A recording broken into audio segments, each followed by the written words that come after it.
estamos en De Palabra en Palabra, el, el programa que lleva los libros a la televisión. Vamos a hablar hoy, y en este ciclo nuevo que tenemos desde finales del año pasado, en este ciclo de novelas y novelistas, vamos a hablar hoy de un novelista. Siempre digo que es un novelista magnífico, maravilloso, etc. Sándor Márai, escritor húngaro, que es un verdadero ejemplo de quien resiste la historia, de quien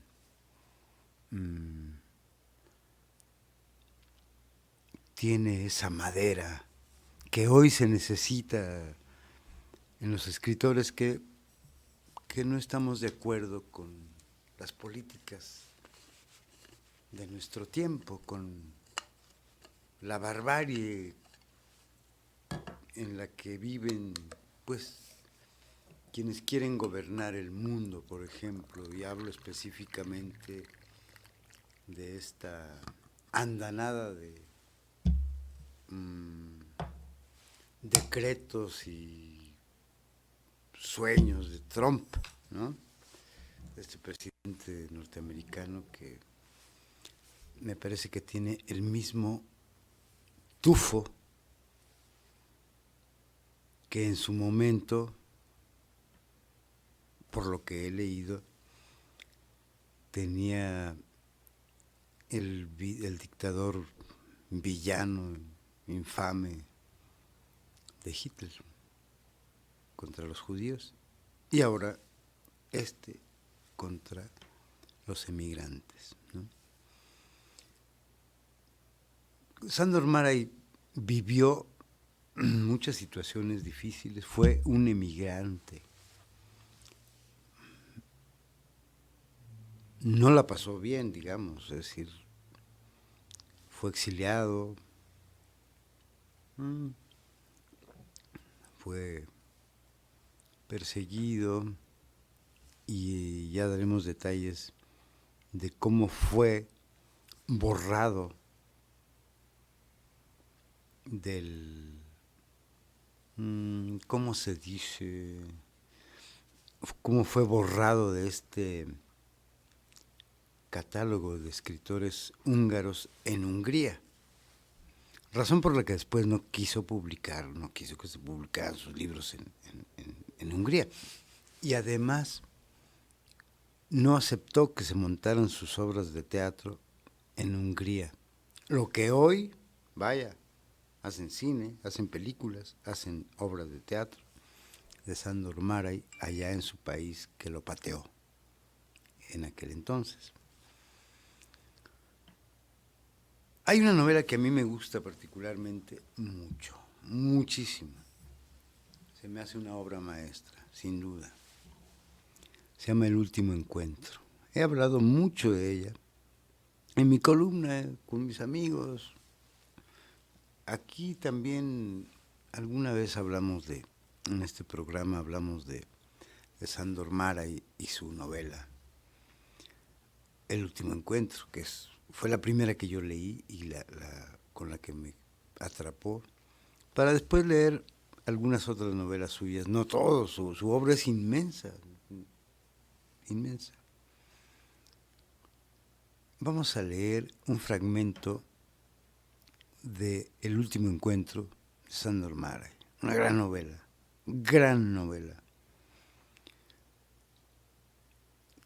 que se ha hecho teatro. Yo tenía planeado llevarla al teatro. Ya había platicado con dos amigos míos, actores, y me fue imposible elegir, sintetizar, quitar, dejar fuera textos maravillosos. Del capítulo 1 de El último encuentro, leo un fragmentito. El general se entretuvo casi toda la mañana en la bodega del lagar.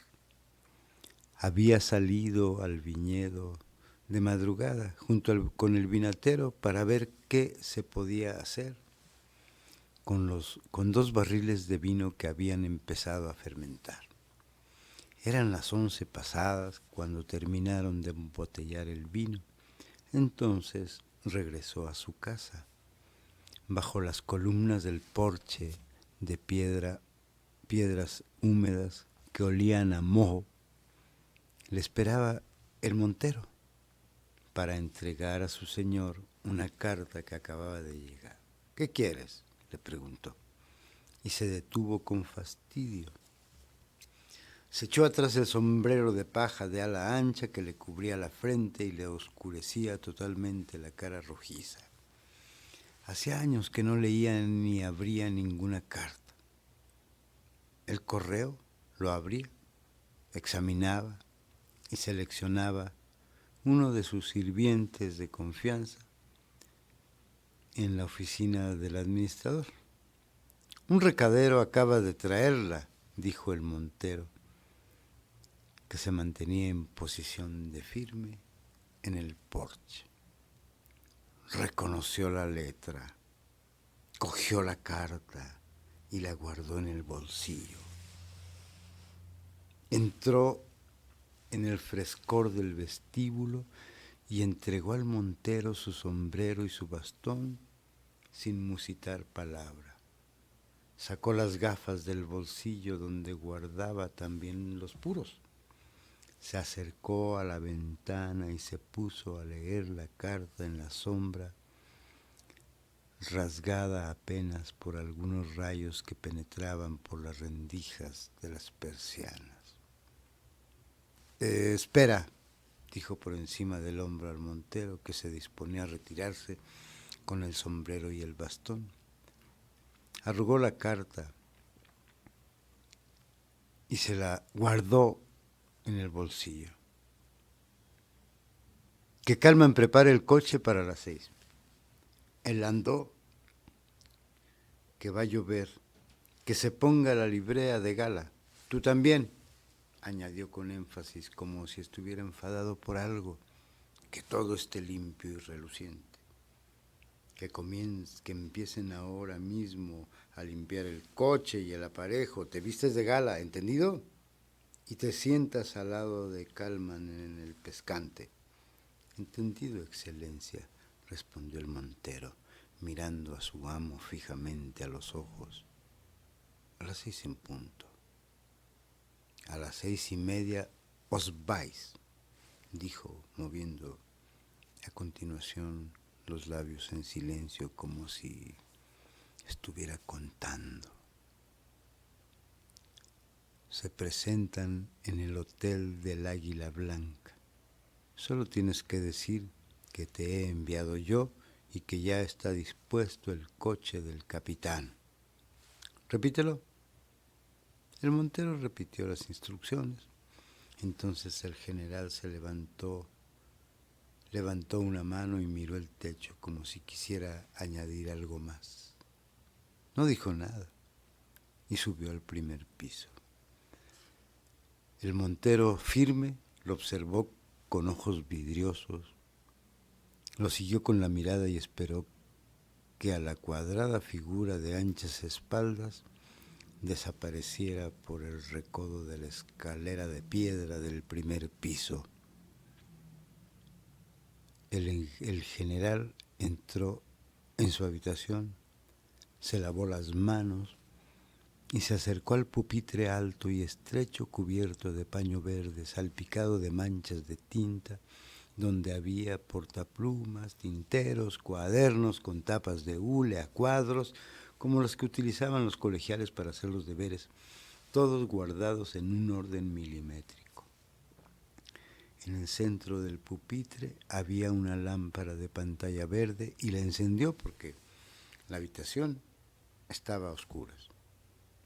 Detrás de las persianas echadas, el verano quemaba el jardín lleno de plantas secas y las hojas arrugadas, como un pirómano colérico que incendiara toda la vegetación antes de desaparecer. El general sacó la carta del bolsillo, alisó el papel con cuidado y con las gafas caladas volvió a leer las frases cortas y rectas, escritas con la letra fina a la luz resplandeciente de la lámpara. Juntó las manos mientras leía. Es el principio de la novela. Es un principio interesantísimo que vamos a ir desentrañando y vamos a ver la fineza con que teje una trama vigorosa en la que hace una apología a la amistad, el amor y la traición. ¿Quién es Sándor Márai? Fue comparado con Thomas Mann, nada menos, ¿no? Con Robert Musil, con escritores de altísima talla, y él lo es, claro que lo es. Vamos a ver, él nació en 1900, vivió 89 años del siglo XX. Nació en Kasa, Hungría, hoy Košice, en Eslovaquia, el 11 de abril de 1900, ya dijimos. Su muerte ocurrió en San Diego, California, Estados Unidos, el 22 de febrero de 1989, siendo más o menos un escritor desconocido.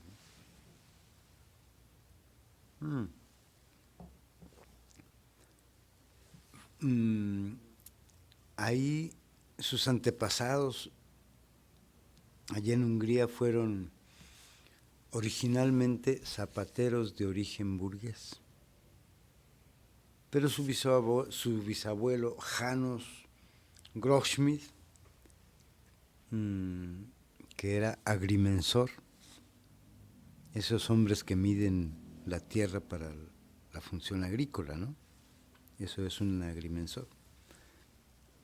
Era inspector jefe de las minas de sal y bienes públicos, su bisabuelo. En fin, hay un origen burgués de Sándor Márai que muy bien documenta en Memorias de un burgués. Ahorita vamos a hablar de su biografía y su obra. Julieta, ¿cómo estás? Muy bien, perfecto, pues ya me mandaste al primer corte. Debes estar muy bien. Vamos a un corte, tomamos café y regresamos.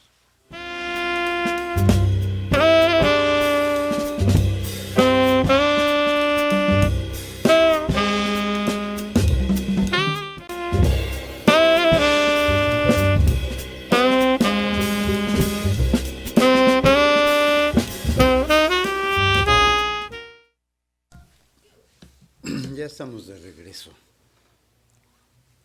Decíamos que él escribió un poco en Confesiones de un burgués.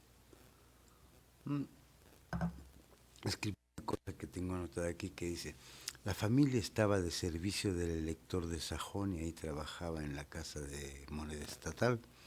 Mi bisabuela paterna era una niña de Orsag y la familia se casó con familias húngaras durante siglos. Todos eran funcionarios, abogados, militares. Y observen que aquí los dos personajes del último encuentro son militares. Uno es general y el otro fue capitán. Y tejieron una amistad muy larga. Sus dos tíos y su padre eran abogados también. Tenía un tío que se llamaba Geni Goldschmidt, uno de los más grandes eruditos en el derecho civil húngaro, un afamado intelectual de las leyes, ¿no?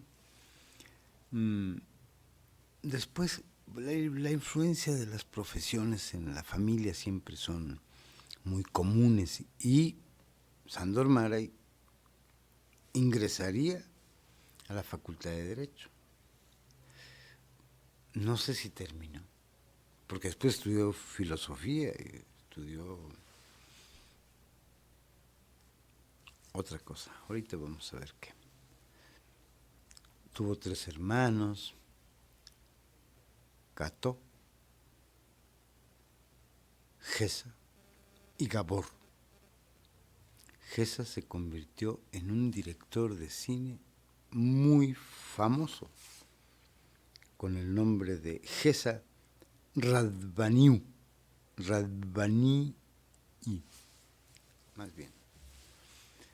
Y bueno, sus padres, como suele ser, querían que que estudiara y que fuera cívicamente un buen estudiante. Se oponían a que fuera artista, pese a que Sándor Márai descubrió muy pronto que quería escribir. Voy a leer una nota que puse aquí en un momento más, donde le escribe a un amigo y le dice que va a escribir, pero de qué manera se lo dice. Eso es lo interesante. Ahora, aquí hay otra cosa. Luego viene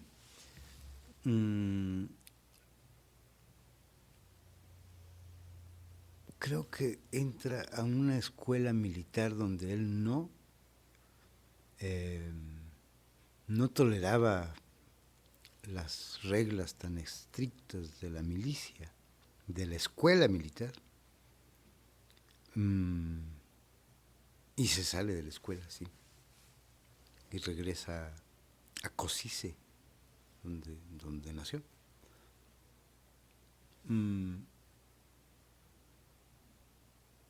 A ver, aquí es donde su familia, ya que ve que empieza a escribir, que le interesa la literatura, que todo eso, en una de sus cartas, en 1917, obviamente tenía 17 años, dice: no tengo a nadie a quien pueda escribir, a quien no odie o a quien no sea indiferente. Estoy absolutamente solo. Sé que soy un genio, soy una persona elegida y lo llevaré a mucho o lo llevaré a nada. Pero escribiré. Lo siento. Sé que es inevitable. He hecho mi vida hasta ahora y la seguiré haciendo. Un muchacho de 19 años tomando la decisión profunda de escribir. Luego ya, fíjense, de Košice, esa ciudad pequeña, se trasladó a Budapest y fue cuando entró a la escuela de Derecho de la universidad. Ya después se trasladó también a la Escuela de Humanidades y ese año, 1918, vio la primera publicación de un libro de poemas.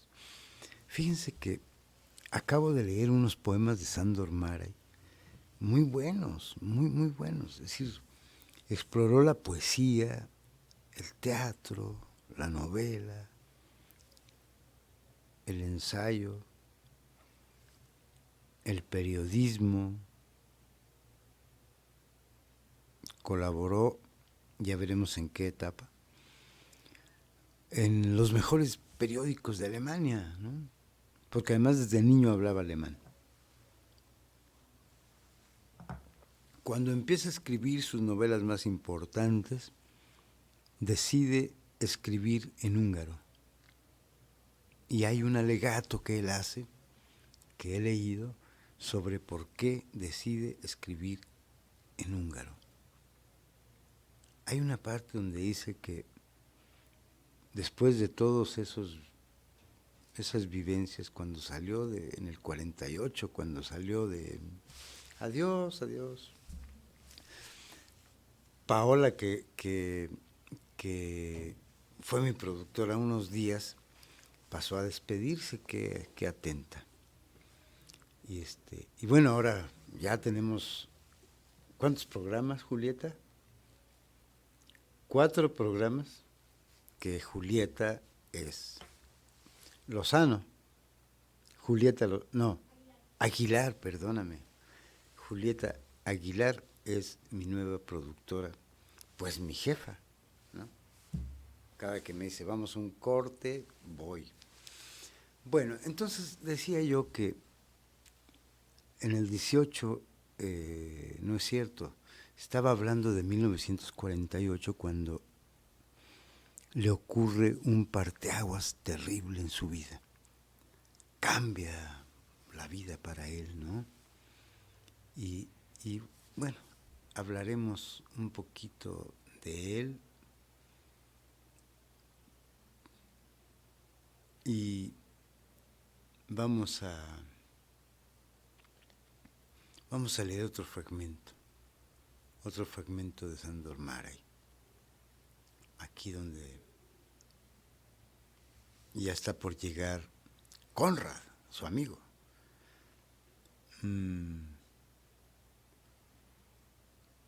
A ver, aquí el general se pasaba las mañanas en el lagar. Estamos leyendo fragmentos de El último encuentro de Sándor Márai, una gran novela. El general pasaba las mañanas en el lagar o en el bosque.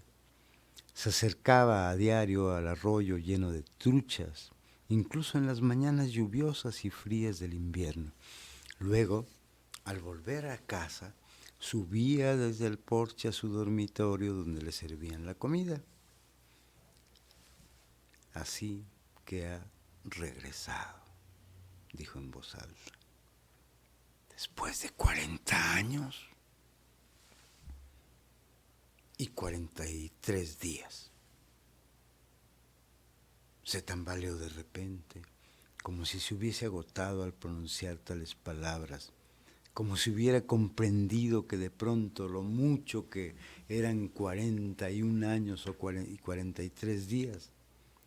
Se sentó en una de las sillas tapizadas en cuero, un tanto destartaladas. En la mesita había una campanilla de plata al alcance de la mano, la agitó. «Que suba Nini», le dijo al criado. Luego añadió cortésmente, «que haga el favor». No se movió. Se quedó sentado con la campanilla de plata en la mano hasta que llegó Nini. Nini tenía 91 años, pero llegó enseguida. Había criado al general en aquella misma habitación. Había estado presente durante su nacimiento. Tenía entonces 16 años y era muy hermosa. Era bajita, pero tan fuerte y tranquila como si su cuerpo conociese todos los secretos, como si escondiese algo en sus huesos, en su sangre, en su carne, los secretos del tiempo, de la vida, algo que no se puede decir a los demás, algo que no se puede traducir a ningún idioma, un secreto que las palabras no pueden expresar. Era hija de un cartero del pueblo. A los 16 años, dio a luz a un niño que nunca reveló a nadie quién era el padre. Amamantó al general, porque tenía leche en abundancia. Había subido a la mansión tras echarla a su padre de casa. No tenía más que el vestido que llevaba puesto y un mechón del cabello de su hijo muerto que guardaba en un sobre. Así llegó a la mansión y en el momento del parto, el primer sorbo de leche que tomó el general fue del seno de Nini. Así vivió en la mansión sin decir palabra durante 65 años. Siempre sonreía, su nombre volaba por las habitaciones como si los habitantes de aquella mansión quisieran llamar la atención a los demás, comunicarles algo. Simplemente decían Nini y era como si dijeran, qué curioso, existe algo más en el mundo que la egolatría, la pasión o la vanidad. Existe Nini. Como estaba siempre allí donde se le necesitaba, nunca se la veía en ningún sitio. Como siempre, estaba contenta. Nunca le preguntaban cómo podía estar de buen humor tras haberse ido el hombre al que amaba, tras haber muerto el niño para quien se le habían hinchado los senos de leche. Vamos a un corte, Julieta. Llévame un corte, vamos allá.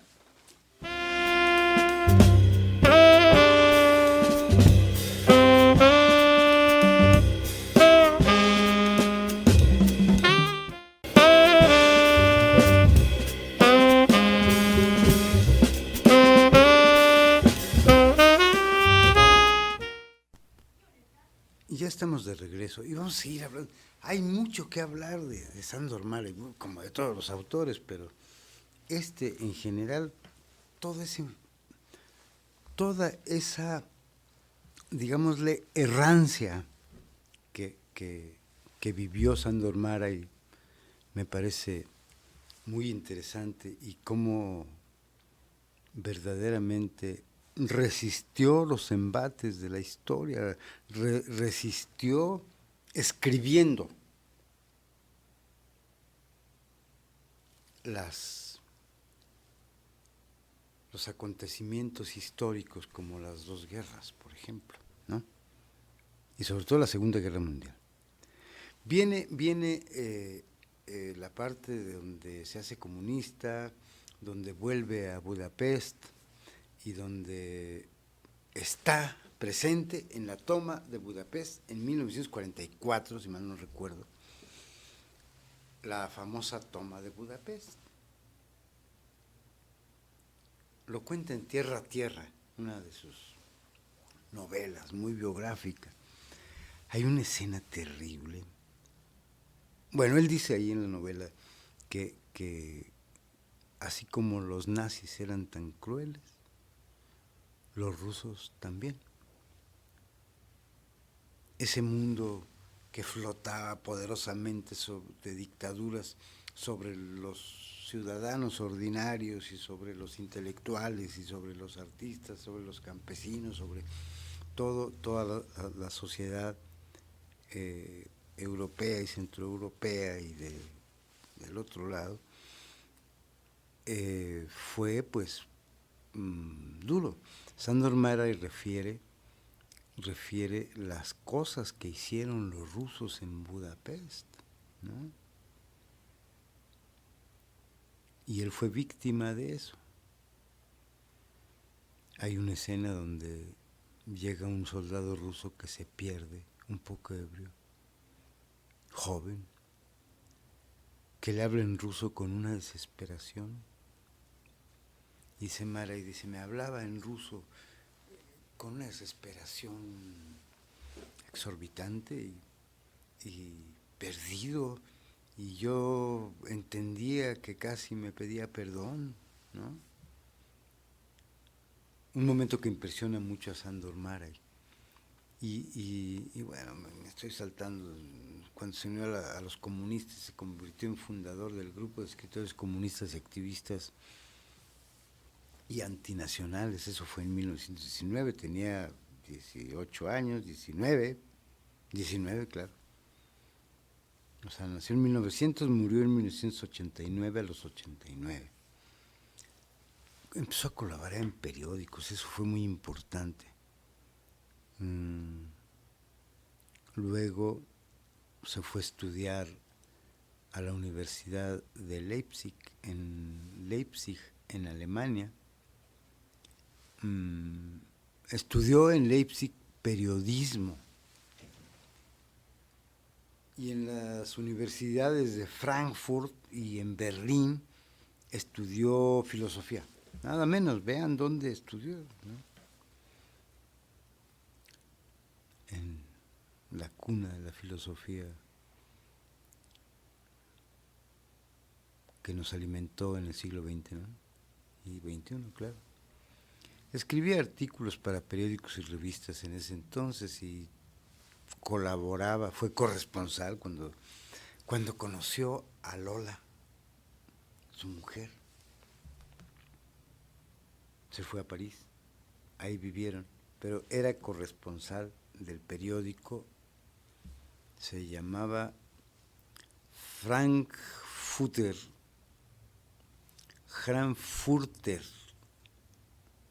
Zeitung, Frankfurter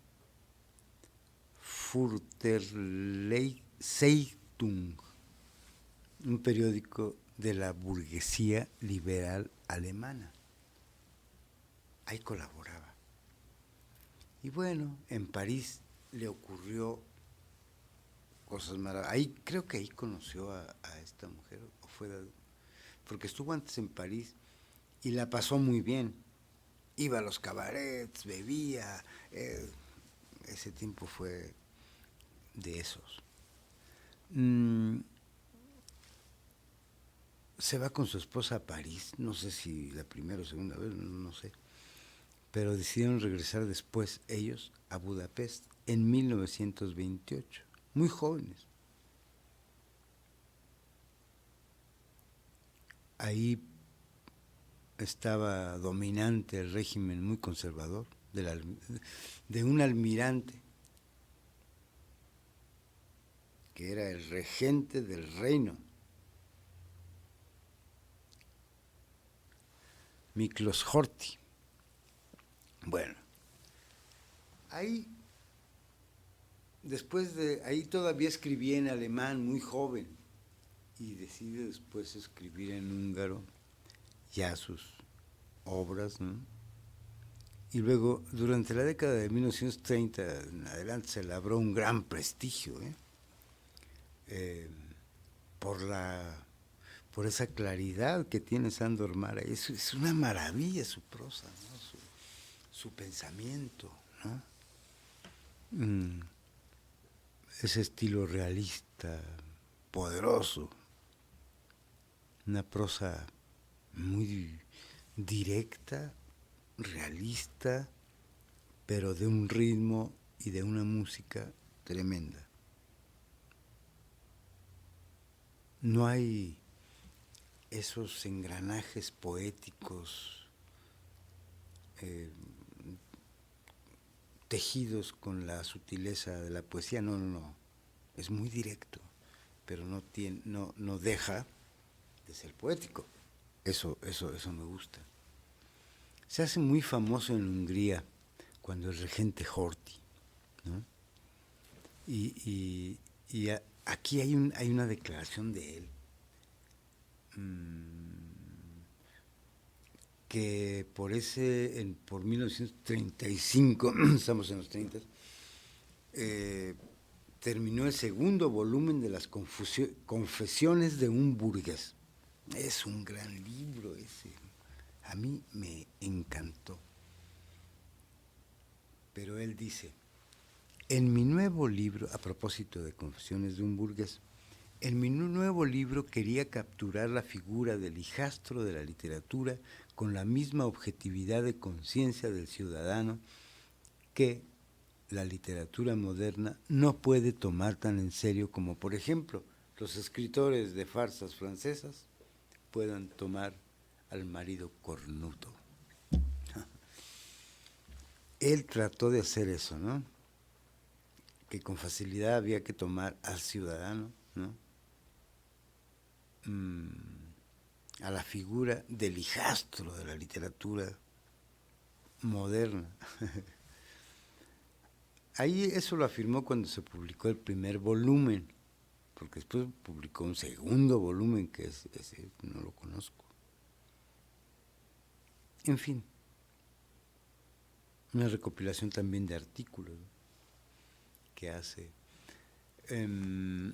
Fíjense que en 1900, déjenme buscar la fecha, en 1935, el enorme Thomas Mann visita Budapest.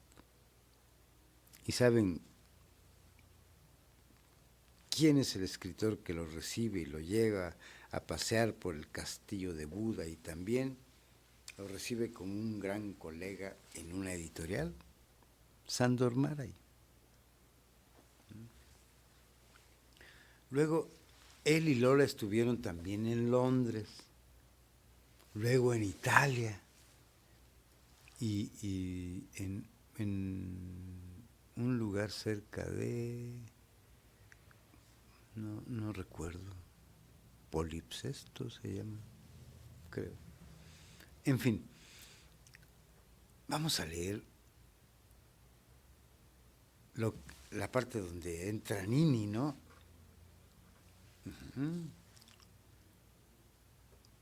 Nini lo cuidó. Le leía libros en francés. Estamos leyendo el último encuentro de Sándor Márai. Y como no hablaba aquel idioma, le deletreaba las palabras que no era capaz de pronunciar. Leía todo letra por letra, muy lentamente, una palabra tras otra. El enfermo lo entendía de todas formas. Más tarde se casó el general. Y cuando volvió con su esposa de la luna de miel, Nini los esperaba en la puerta de la mansión. Besó la mano de la nueva señora y le entregó un ramo de rosas. En aquel momento también sonreía. El general se acordaba a veces de ello. Más adelante, unos 20 años más adelante, murió la señora y Nini cuidó de su tumba y de sus vestidos. Habla de la madre del general, ¿no? No tenía título ni rango en la casa, solamente tenía su fuerza, que todo el mundo sentía igual. Solo el general se acordaba de manera un tanto distraída de que Nini tenía más de 90 años. Bueno, salto. Desde hacía 30 años y desde que su esposa había muerto, él había regresado del extranjero.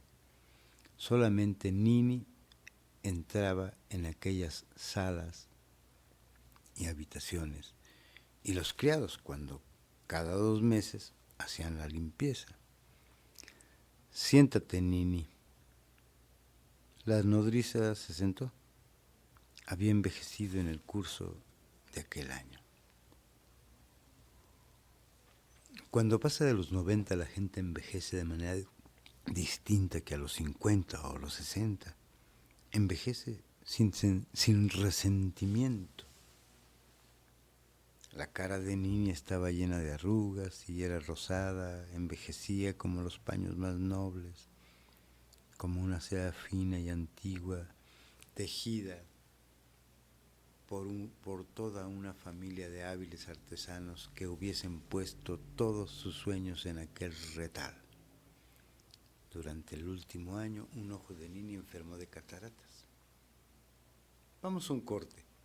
Aquí interrumpimos, pero regresamos y seguimos en el país Sándor Márai.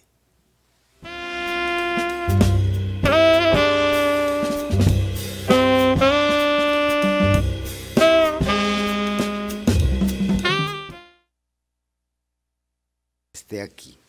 Claro, claro que sí. La felicidad no crean que es cosa fácil de soportar. Bueno, él dice en ese texto, en esa colaboración suya en el periódico Pesti Hirlap. Dice, ahora cuando empieza a oscurecer sobre el precioso paisaje, que fue mi segundo país y cuyo nombre geográfico es Europa, cierro los ojos para ver mejor por un momento. Y no quiero creer en esta despedida, no quiero creerlo, porque vi, no hace mucho, ayer o anteayer, cuando acababa de recuperarse de las penurias de la guerra, que los adornos y las obras maestras arruinadas todavía estaban siendo reparadas por manos delicadas en sus catedrales. Los discapacitados y los heridos seguían siendo curados en los hospitales. No quiero creerlo, porque todavía escucho los votos de estadistas, políticos, escritores, sacerdotes, oradores, mientras hacen su fe sobre las fosas comunes de que no ocurrirá nunca más. Y termina el artículo, fíjense qué final. Y mientras viva y pueda hablar, quiero creer que el poder de la razón y de la solidaridad es más poderoso que el reino del terror de los instintos. ¡Qué barbaridad! Eso es cuando llega la guerra, ¿no? Leo un cachito más y bueno, voy a buscar aquí.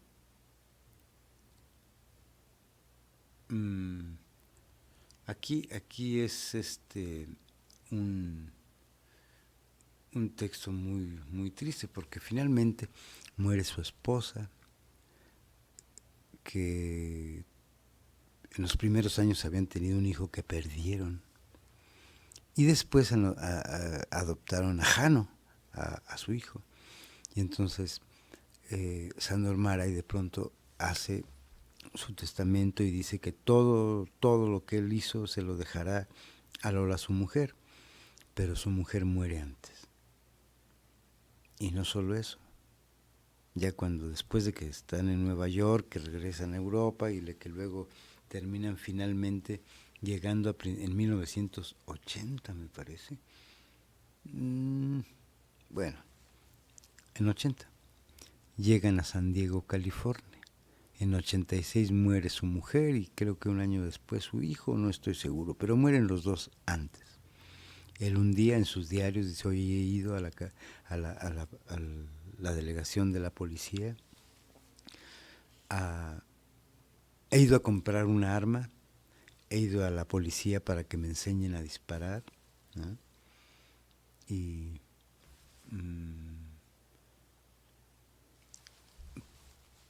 Y se suicida en 1989.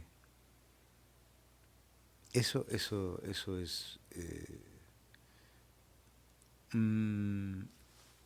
muy duro, ¿no? Muy duro. Pero necesitamos encontrar aquí en este libro. Es de los únicos libros que tengo digitales. Les platico más bien, ¿no? Conrad y el general eran muy amigos de jóvenes. Amigos de Conrad era pobre, él era de la nobleza, vivía en un castillo allí donde está, ¿no? Y entonces, un día Conrad, en una vuelta por el pueblo, le presenta a una mujer y hay una parte donde dice, lo único que quiero es que Conrad se quede siempre con nosotros. Su familia es pobre. Me gustaría que viniera a casa y que pasase el verano con nosotros. ¿Es amigo tuyo?, preguntó el padre. Sí. Entonces es amigo mío también, dijo con seriedad su papá. Y entonces viene Conrad, ¿no? Era más masculino y tranquilo, dice Márai. Y resulta de que un día le presentó una muchacha y el general, Henrik se llama, se enamora de ella y se casa. Conrad, su papá, Conrad, Henrik y su papá, jóvenes, iban de cacería siempre, siempre iban de cacería. Había todo, pues eran dueños de un castillo, entonces un día van ellos dos de cacería y hay un ciervo. Y entonces Henrik está con el rifle apuntándole al ciervo y Conrad está tras él y por alguna razón Henrik siente, voltea y ve que su amigo Conrad le está apuntando a él. Y en el momento que lo descubre, corre Conrad, se va y se queda desconcertadísimo. ¿Me estaba apuntando a mí? ¿Qué es eso? Bueno, pues va a buscarlo y encuentra dónde vivía, un departamento. Y resulta que llega al departamento, le dice al portero, busco a Conrad. Se fue. No puede ser. Pase usted para que lo vea. Lo deja pasar, está vacío el departamento. Se fue. Después de ese rifle, esa preparación de puntería, se fue. Y entra al departamento. Vacío. Y se queda pensando, ¿a dónde se fue? ¿Por qué se fue? Y se oye que abren la puerta y ¿quién creen que era? Su esposa. Se entiende todo, ¿no? Y le dice, ¿tú qué haces aquí? Y ella le dice, ¿tú qué haces aquí? ¿Dónde está Conrad? Le dice, se fue. Y ella dice, es un cobarde. Es decir, habían planeado matarlo después de haber sido tan buenos amigos. En fin, esa es la historia que pasa ahí. Cuando se va Conrad, pasan 40 años y ahora se van a encontrar. De eso se trata la novela del último encuentro. Nada más y nada menos. Una delicia de historia, un análisis profundo de lo que ya decía yo, ¿no? El amor. Es una apología a la amistad, una observación a la amistad, un elogio también, una crítica también a la amistad y una observación muy amplia al amor. Y en tercer momento, la radiografía perfecta, fina de una traición, ¿no?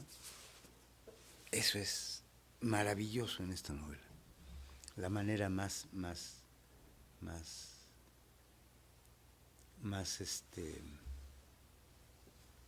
dura. Ya nos vamos, Julieta. Pues vámonos. Muchas gracias por haber visto este programa y leo lo que escribió Sándor Márai a su amiga Susa Sonji. Vivo solo. Janos y su familia están a 1 hora en coche de aquí.